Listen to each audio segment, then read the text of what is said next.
and welcome back to another episode of the Million Dollar Coach podcast. Joined today by Ash and Sam. How are you guys going? Doing great. How are you, Lisa? I am always better for seeing you guys. That's for sure. It's nice to be here, and I'm especially excited that it appears like Ash still has her Christmas tree up. Shh. He's trying to hide that, Sam. I was thinking to myself, if Tony was here, he would have brought it up, and I mentioned it to Ash before the call, and she was trying to hide it, and you've just come straight in, bang. Hey. Thanks for coming to the party, Sam. That's what I'm here for. Thanks, Sam. So our podcast has been certainly resonating with the coaching community as a whole. We've been getting some great comments and feedback and engagement and shares on our posts, which is fantastic. So if you are listening to this or watching this, thank you. We appreciate your comments and your feedback on the podcast. And if there's anything that you feel like that you want us to cover, feel free to shoot us a DM and we will definitely discuss that. But today, I think we're going to talk about a topic which will really maybe hit a nerve with some people or have some people sitting in the corner going, me too. And that is about limiting self-beliefs. Or if you want to put it in another jacket, imposter syndrome, which does plague coaches in particular, whether it be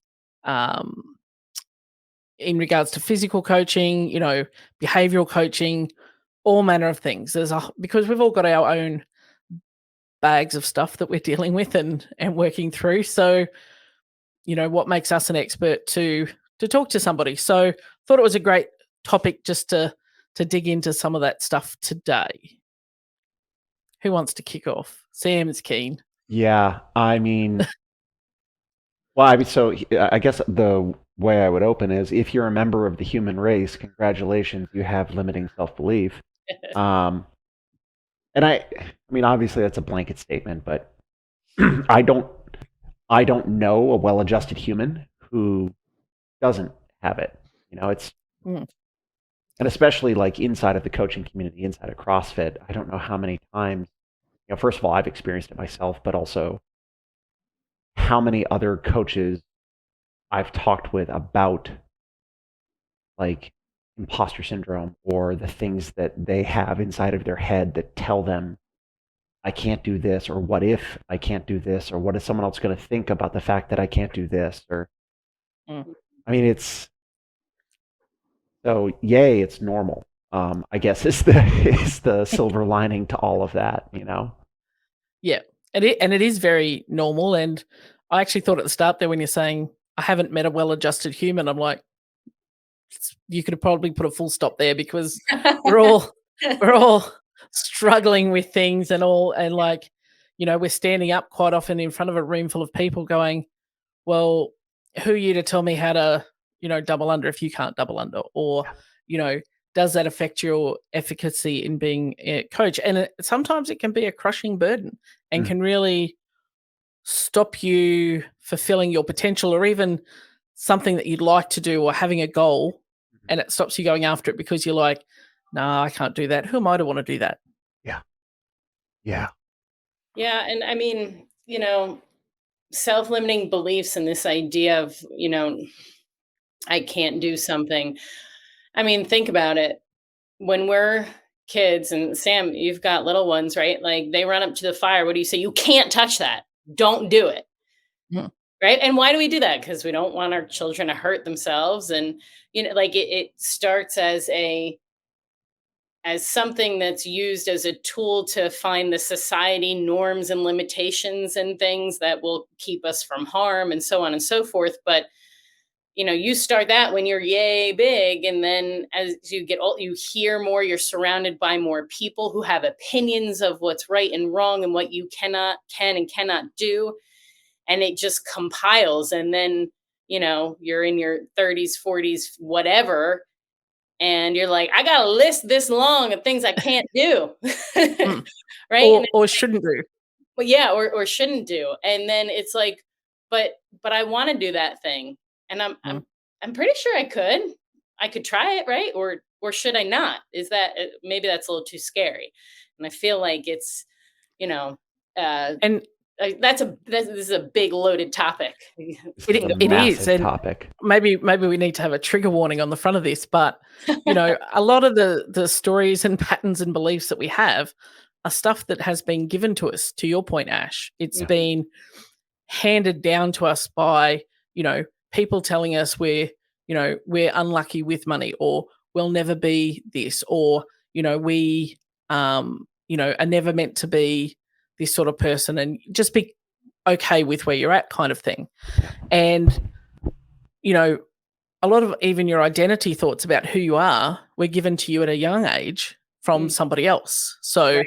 you know, you like I remember even for my own stuff, and I know I've told this story on various channels, but my mother said to me for years that I can't wear sleeveless shirts.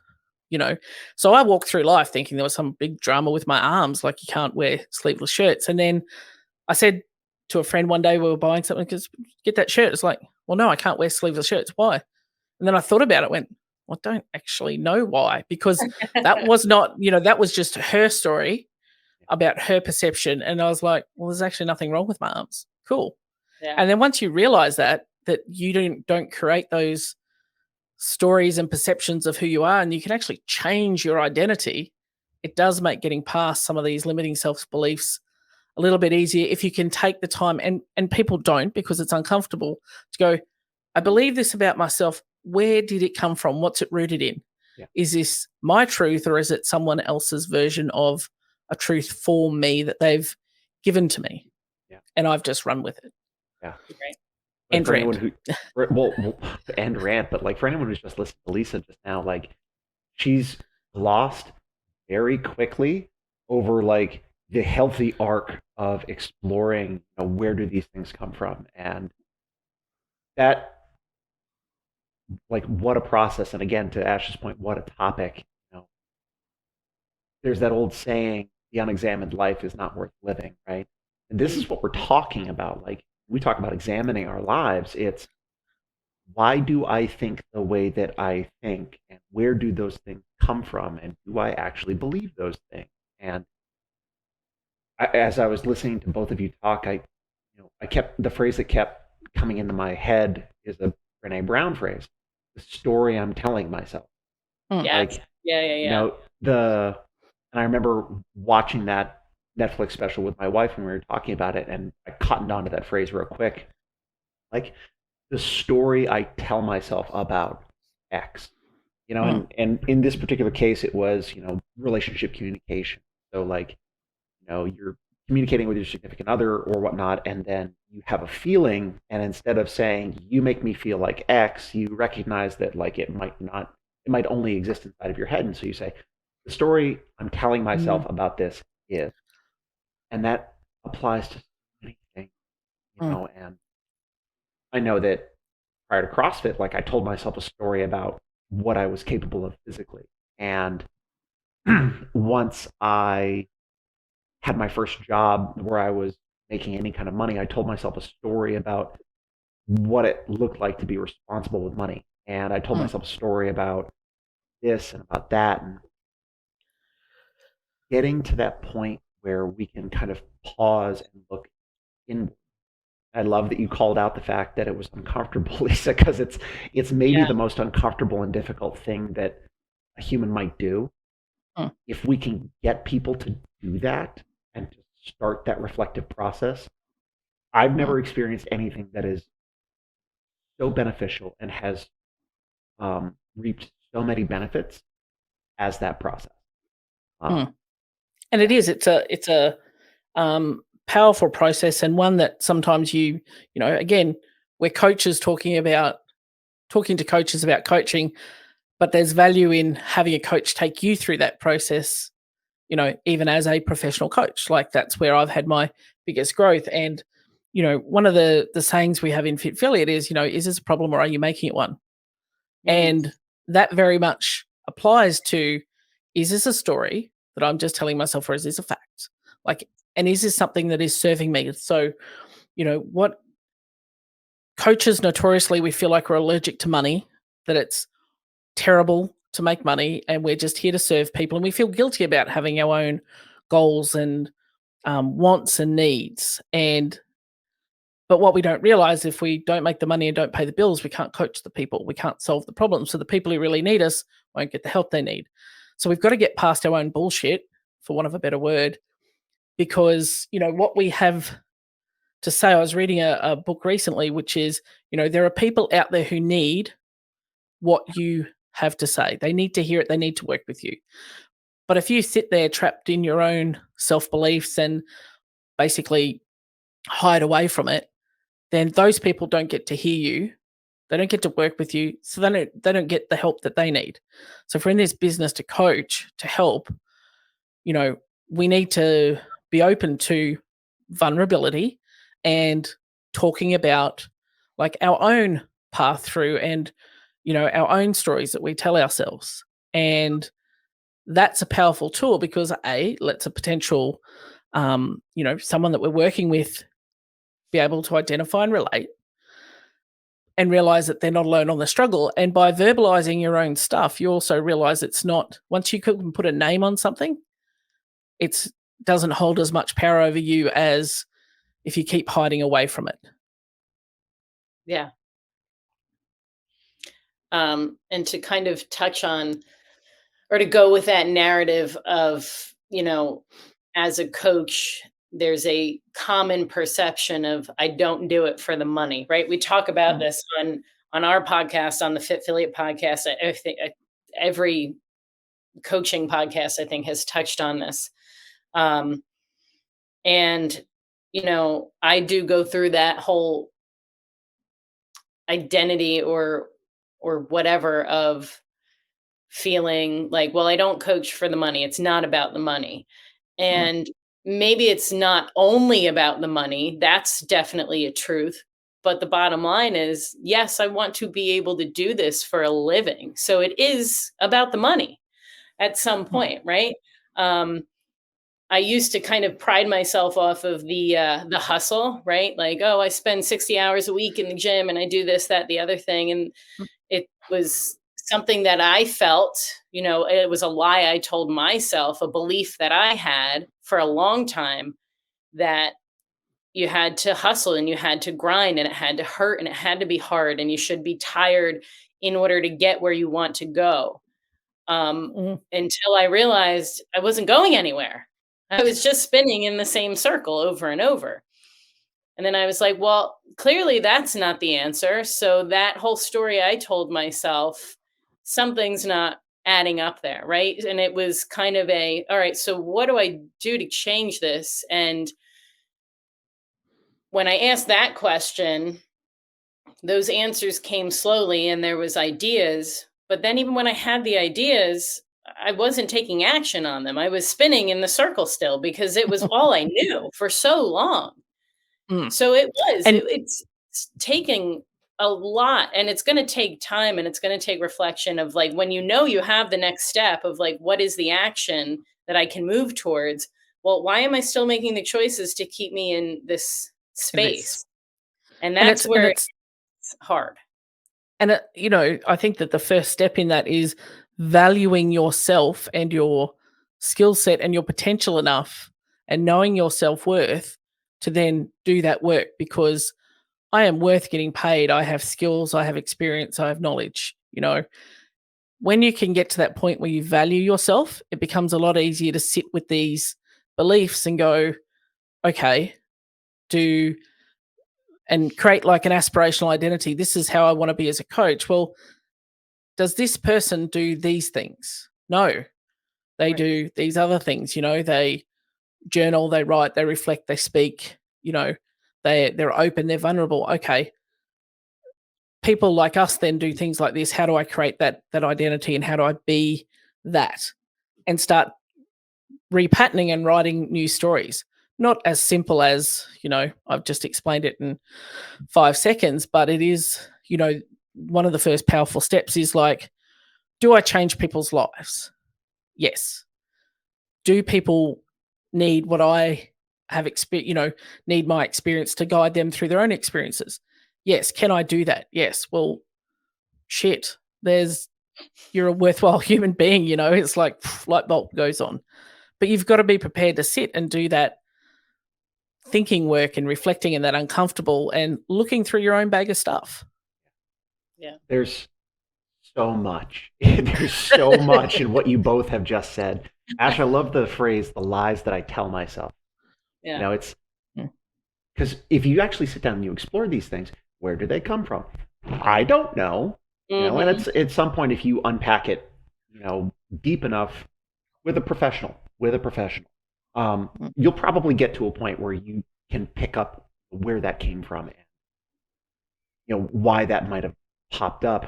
And, you know, on Lisa's side, the positive affirmation and reprogramming, like, these things are both such huge topics. Like, you know, especially like as coaches, this idea that it's a hustle and a grind, and that if I'm not failing, I guess, a little bit, that we're not doing the thing that we should be doing. And, you know, thinking about that next step, I keep thinking back to AA, where it's like the definition of insanity is doing the same thing over and over again and expecting a different result. Yes. You know, like at some point, and I think for so many of us, we think about the hustle or the grind. We think about that. We think about, well, it hasn't happened yet, whatever it is. So I just got to keep doing it, you know? And it's like ad spend for owners, you know? Oh, you didn't get enough leads? Cool, got to spend more money, you know? And I don't think it's until we have someone else, like a coach, come to us and say, why are you doing this? And we say, well, because this is what I'm supposed to do. And the coach says who? Right? And like, how is doing X gonna get you to A? You know, like, paint the path for me. Paint done, to steal another Brené Brown. And I don't think it's until someone actually asks us to like mark that path out that we realize we might not be on the right path at all. And then we get the opportunity to say, okay, obviously I've got some misconceptions. What other misconceptions am I carrying? And then we get into a place where we can talk about, you know, positive reprogramming and, you know, more stories that we tell ourselves, but now deliberately and not accidentally. We say, you know, there is positively and definitively someone who needs the things that I am talking about. I can help someone. I that, right? And it's, you know, I know for me, I was so incredibly lucky. I was forced to go through this process separate from my coaching journey. So when I got sober, you know, anyone who knows anything about the 12 steps, very little of it has to do with alcohol. There's the little bit, the first step where you admit that you're an alcoholic, and the rest of it is your baggage. And so you end up having to dig in and figure out, why do I think the ways that I think? And where does that come from? And is it helping me? Oh, no, it's probably a cancer for my soul. And so you excavate all that crap, and then you rebuild a foundation, and like that's what you use to go forward. It's very similar to the process one might undergo with a coach, where I don't know how many times somebody has walked into the gym and said, well, I can't do that. I say, why? And you just watch the record skip inside of their head. And it's like, okay, let's get started, you know? And that, it's such a common thing. And we see it all the time as coaches with athletes. We see people who walk in and they lie to themselves. I can't do this. I can't lift that. I can't move that long. I can't work out when there's no air conditioning, or any number of crazy things. I'm too old for CrossFit. Yes, it's too late, you know? Or my favorite one, my absolute favorite one. Let me get in shape before I try that. Yeah. I want to get fit before that. Right? Go ahead. No, I was just going to say, like, we're so good as coaches at fixing other people, yet when it comes to looking at ourselves, like, we feel guilty. You know, we did a post the other day saying, you know, even coaches need goals too. And, you know, we hold our clients accountable to goals and metrics and, you know, really get invested in them. Yeah. But then we feel guilty about wanting, whether it be a revenue goal, whether it be a personal achievement goal or anything, for ourselves. And we're like, well, my role is one of service. It's not about me, it's about them. But realizing that we've got it completely, ass about face, for want of a better term. Like, we need to. I'm on a roll this morning. Could you be any more Aussie right there? Yeah, like, I know. There's no one in the States who says that phrase that way, but it's okay. We know what you're talking about. People in the States will be Googling Google Translate and saying, what does this mean? So we've got it all backwards. There you go. Yes. And we should be starting coaching ourselves like we coach our clients. And that's the thing. It's or seeking out a coach for us. Like I often said, through my journey as an affiliate owner, which is what led me to work with Fit Affiliate, was, I need a coach that's like me for me.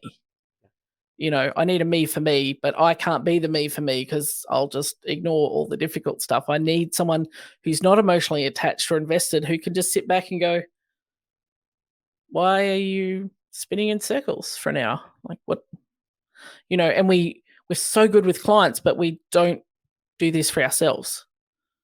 This is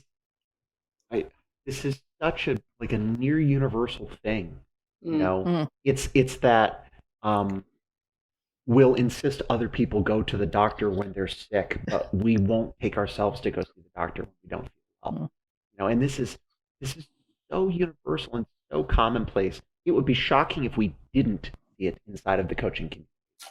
But especially when it comes to aspiration, especially when it comes to not just thinking well of ourselves, but thinking well of ourselves to dream big and to say we are worth that, we deserve that. It's not. So coming at it from the other side, it was a major shift in understanding for me as a coach and personally as an entrepreneur when I realized that wealth creation, one, could be ethical, and two, if I did it right, maybe the only way to have the effect that I want is to go about it in a way that makes it sustainable. And if it's not sustainable, I can't stick around and affect the kind of change that I want. This is the same thing that Fit Affiliate tells affiliate owners. If you are racing to the bottom with your prices such that you are perpetually going to be in the red and unable to pay your bills, well, then your affiliate closes at some point, And now all of those people who have come to rely on you, who have come to trust you, who need what you have, cannot get it. Right. And that serves no one.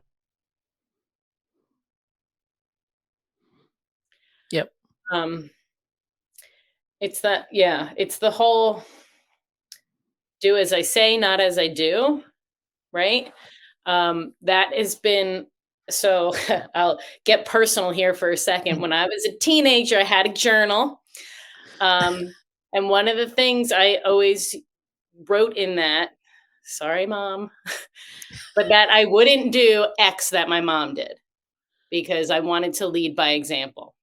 And just to throw it out there, she smoked cigarettes her whole life. And that was, for me, I was like, but she would always be like, you can't do, don't smoke. It's bad. And it's whatever. So that's the gentle.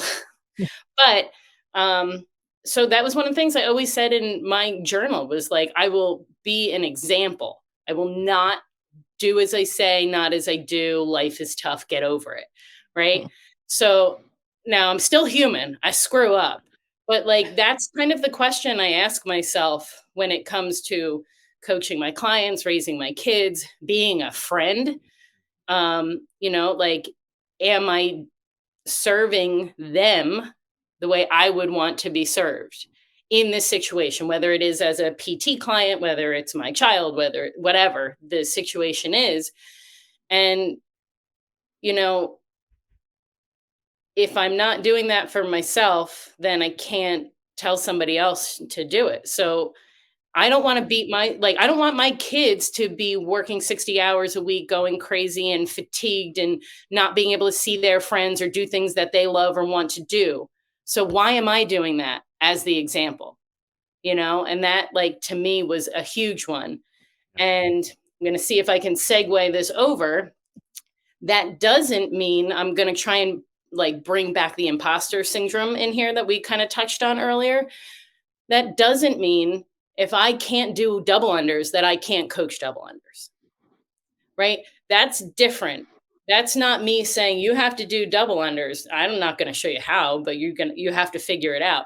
No, if you don't have double unders yet as a coach or a muscle up or a 100-pound snatch or whatever it may be, but you know the tools, the cues, the mechanics to get there, you know what goes right and wrong, you can still help others. Now, if you really want double unders and you're not working on them, then you're not the coach that's leading by example. But just because you don't have that yet doesn't mean you can't coach it and coach it well and effectively. One, that's so first, yes, right. Two, to your point, leading by example, and I'm really happy that you spoke about that. Like, coaches have a responsibility. You, whether we like to or not, if you stand in front of the whiteboard and you stand in front of your community, you have put yourself in a place of authority, right? And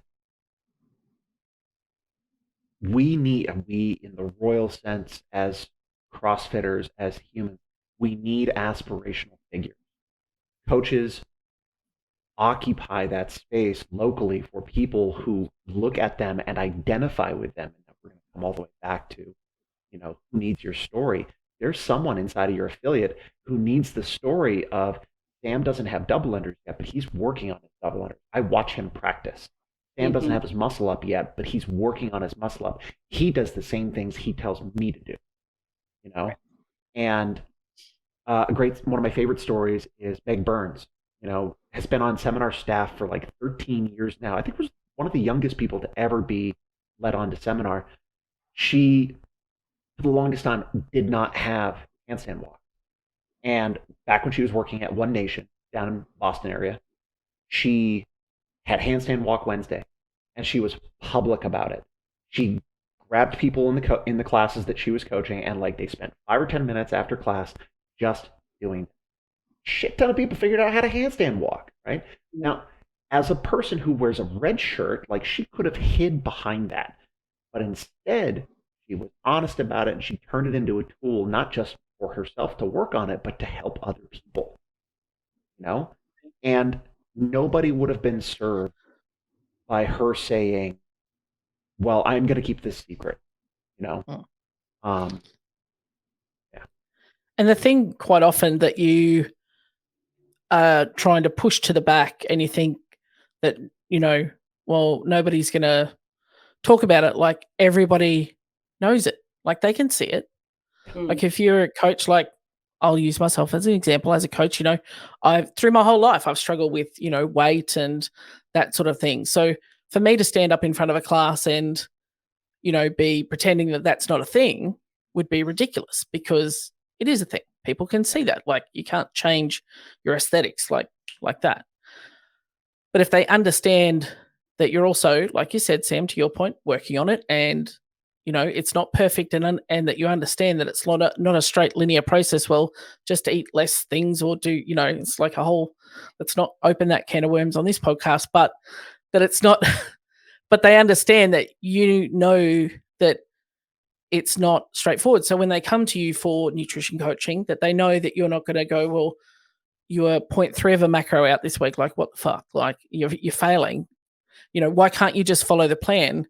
They know that I understood that life happens and that you get that. But we can't use that as the eternal excuse and make it okay. But okay, we understand things happen. How do we work through it?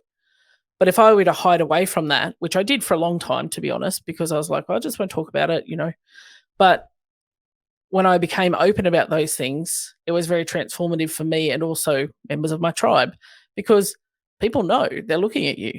They're like, well, I had a new prospect come in once and looked at me, did the look up and down and went, so CrossFit works? And I'm like, okay, we can have a little chat now. But it's just, you just have to be honest with where it's at because even if you're not saying it, people are seeing it, Like you said to that coach could hide behind the red shirt, but they're like, well, what are the drills and progressions you've done to work on it? oh, I don't need to, I'm on seminar staff. Like they know, people know. Yeah. And know. and that's the difference between, you know, you doing that with nutrition and that reg shirt doing that with their handstand walks and, so on and so forth. That is, instead of telling yourself a lie of, I'm just not good at handstand walks, I just don't have the balance, and making excuses. It's, you've learned that this is something that I'm working towards, and it's going to take a lot of tools to get me where I want to go. But I acknowledge that this is part of my path, as opposed to just writing it off, having an excuse, or putting it on something else.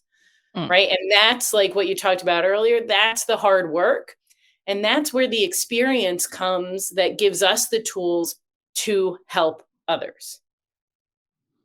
And this, we could live inside of this coaching world where we talk about handstand walks and ring muscle ups and basically every gymnastics movement ever, because gymnastics is rude, to quote Mr. Tony. But this also applies to things like wealth creation. Like the story that I tell myself, the lie that I tell myself could be that coaches don't make money, which works great right up until you see an example of the opposite, right? And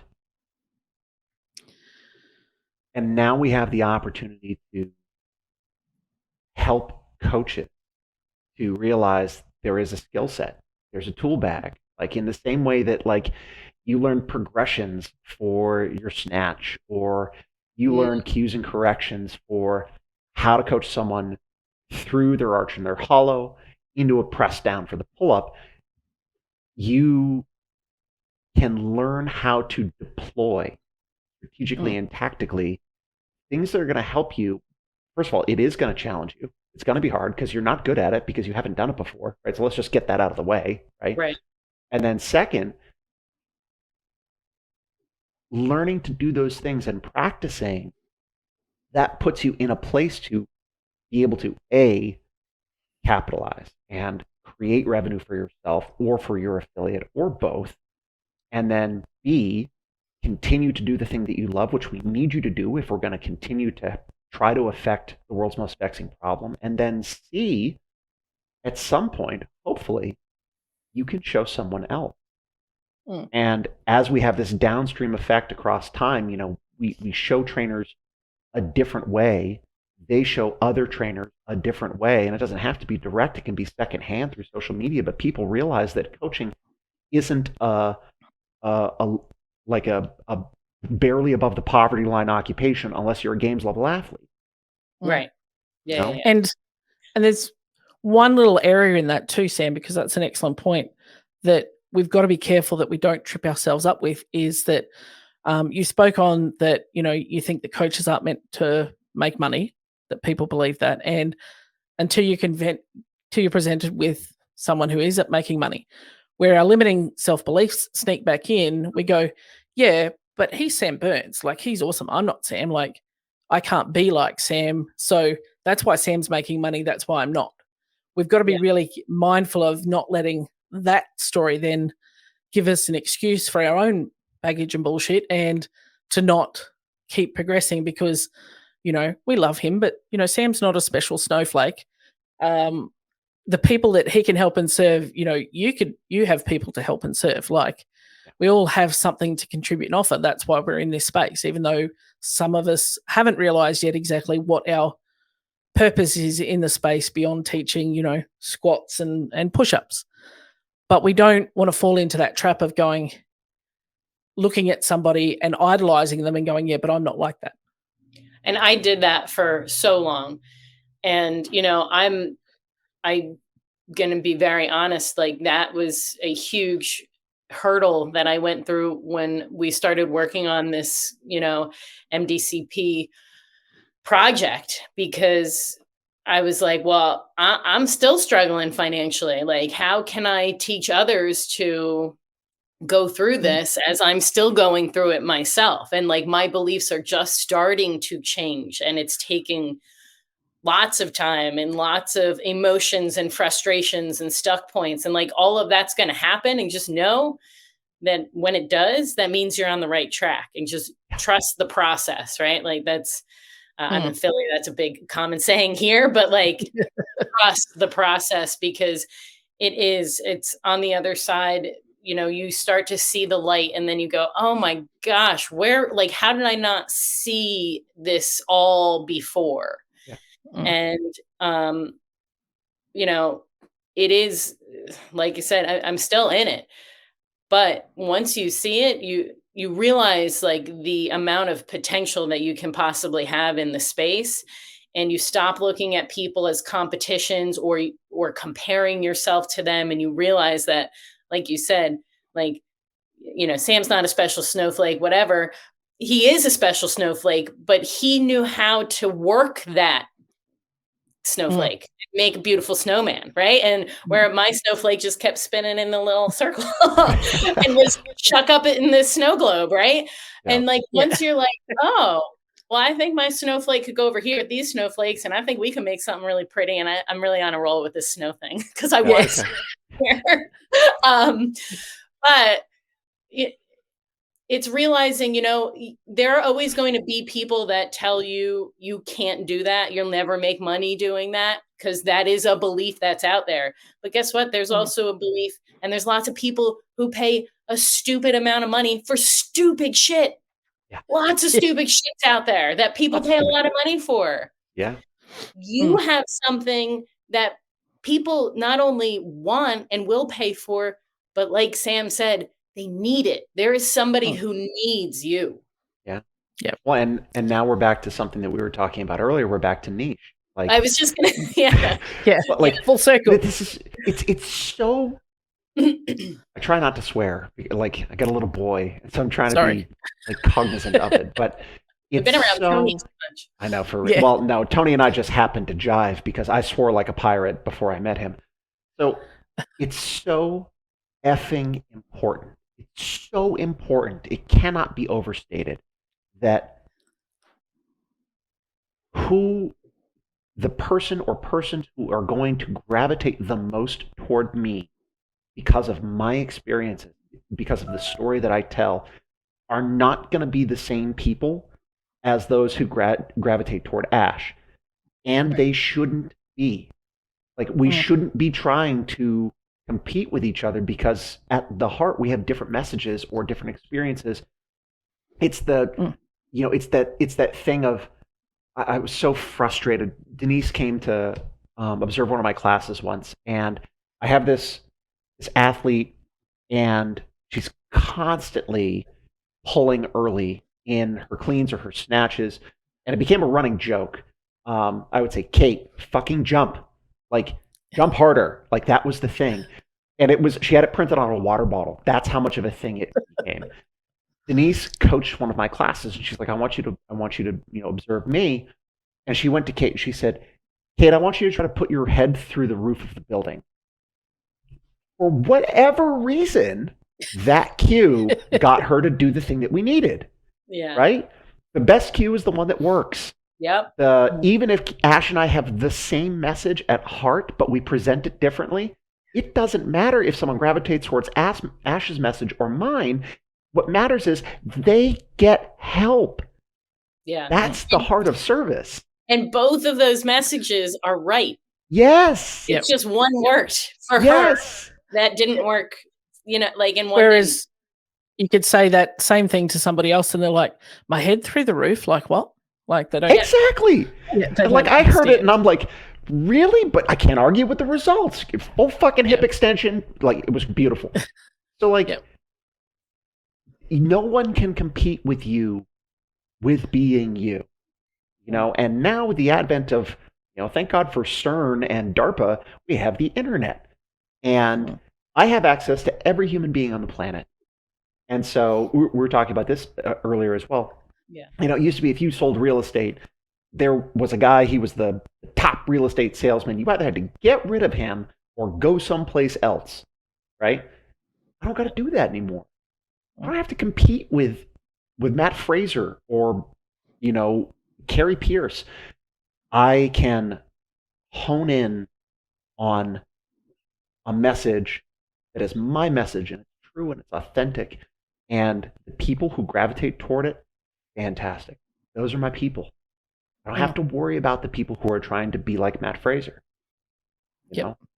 And And it's such a freeing thing. there's when we think about having a growth mindset, which is what we're talking about now, is there's X amount of billion people in the world. You don't want all of them. You have a limited capacity to provide the service at a high enough level that you can do really well. If you have 50 clients in your one-on-one roster, well, you're back to the hustle and grind, and you're getting paid, to trade time for money. But to really create a service and a product that adds so much value and is life-changing, you can give people the attention that you want to, not just, crop dusting cues as you walk through a room. Like, Great. I've never heard that. That's great. Crop dusting cues. I'm on a roll this morning. I've had coffee. Yeah, you really are. It's firing this morning. But to develop a meaningful relationship and service, like you don't need everybody. There's enough. I don't have to fight with you, Sam, for people. And I don't have to go, well, Sam's always posting and he's got all these stories, he's got all these followers. Like I don't have it doesn't matter. Sam's followers probably would not be interested in what I have to say. And that's okay. Like that is fine, because there's enough people out there who do more than enough than what I intentionally could serve. Yeah. And it's, so, yeah. Go ahead. It's powerful. Well, and it's incredibly powerful. And it is maybe the heart of self-limitation, this concept that there is not enough. And nowhere in human history has that been less true. Now, obviously, there are parts of existence on this planet where there is great inequity. But when we talk about access and we talk about reach, no time in human history has it been easier to leverage an audience of an unimaginable size. I mean, I think I heard something once, it's like we can't really conceptualize big numbers, right? Like someone has 1 million followers. That's just a sentence. That's like a pair of words, 1 million. You don't really have the concept of what 1 million is, and especially when you break it down to individual units. Most affiliates, the ceiling on the people who they can even fit into their space, if they ran a class every hour, is maybe 150, 200, right? Imagine if you were responsible for 250 individuals in your affiliate. That would be insane. You would be going bonkers trying to figure that out. And you're worried about trying to get to 5,000 Instagram followers? Like, we're worried about how many people are subscribed. Like, go deep, don't go wide. Figure out your voice, and then we can start to work away from this. But you got to believe that there's enough, and you don't have to compete with everybody. Start with one. Do it really well. Hell yes. You don't have to have a full client roster to start with. I know when affiliate started, they started with one client. Did it really well, figured out, the kinks in the process, got another client. Start with one, do it really well, then build from there. And, that whole build it and they will come, but keep building from there. Don't try and have, when you open your affiliate on day one, you're not having 250 people. That's just not going to happen. So, open the doors, start with one, start small, get it right, do it well, build on that. Yeah. And just to circle back to, we touched on a lot today with one topic. I feel like it.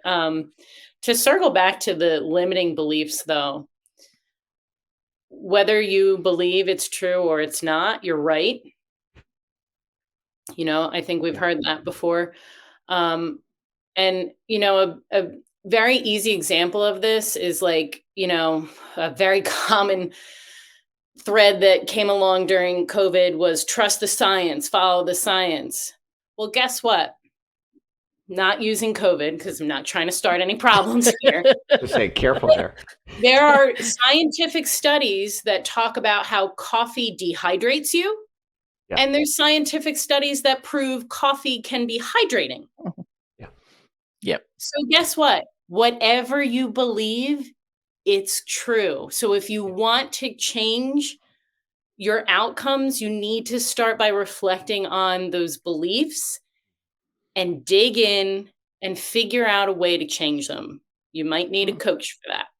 Fit Philly is pretty good at what they do. If you need some help, just saying. Didn't mean to make a plug there, but if I can, why not? Well, it's true. Well, whatever you believe is true. And the ethos at Fit Philly is we are here to help. We want to help. We don't want to sell people a generic cookie cutter template of, well, here's a package of how you get 100 clients. That's not what we do. We want to help you find you. And that was the most powerful conversations I had in my coaching calls. And I hope, and I've had with my clients now that I've had the privilege to be a Fit Philly coach is, that's what I want to do is help them find them, because I understand that process and the power in that. And it's not about, the what. Again, it comes back to who are you, why are you doing it, and what's your message, and helping you get to that place and work through that uncomfortable stuff. Again, it's a bit like training. Like nobody wants to do thrusters, eat broccoli and drink water. But if you've got a coach helping you and keeping you accountable, then you're going to do the thrusters, eat the broccoli and drink the water.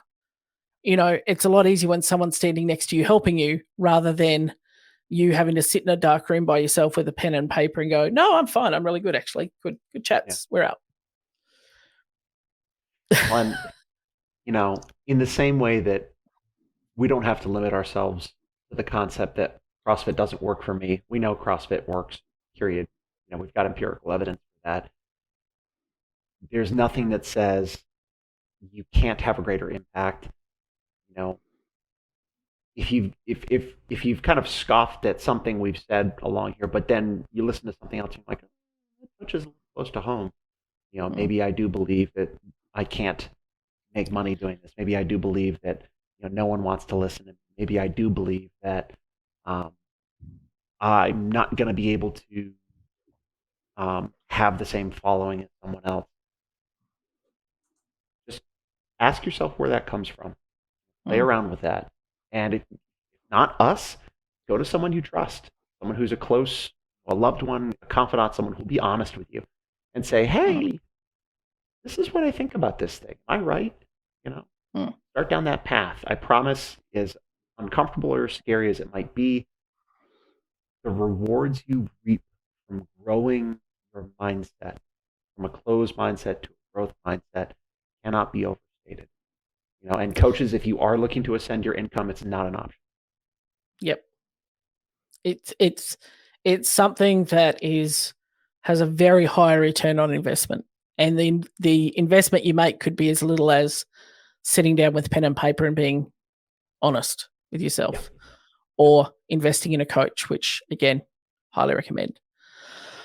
Well, guys, we have certainly opened up a big item for discussion today. We covered a few different areas, but I think it's something we need to talk about, and we will talk about again, because I think this is one of the pieces that holds people back the most and has them sitting there going, well, I couldn't do that, and I couldn't be, a Pat Barber or Denise Thomas or, Tony or anything like that.